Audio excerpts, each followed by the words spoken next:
বন্ধুরা, আজ আপনাদের মাঝে হাজির হলাম লোটে মাছ নিয়ে চপ বানাবো বলে। প্রথমে সামান্য একটু হলুদ দিয়ে দেবো, একটু কাশ্মীরি গুঁড়ো লঙ্কা, একটু আদা পেস্ট, একটু রসুন পেস্ট, পরিমাণ মতো লবণ, লেবুর রস দিয়ে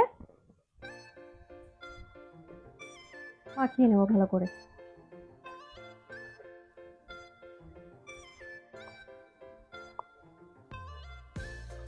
এবার লোটে মাছটাকে ভাজার জন্য একটা ব্যাটার তৈরি করে নেবো। ফার্স্টেই দিয়ে দেবো ময়দা, কিছুটা চালের গুঁড়ো, একটু কর্নফ্লাওয়ার, সামান্য একটু গোলমরিচের গুঁড়ো, পরিমাণ মতো লবণ।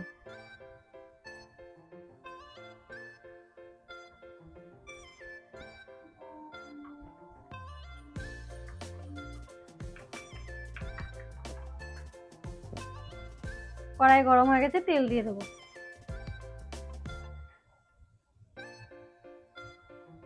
এটাকে ভালো করে ডুবিয়ে তেলে ছেড়ে দেবো।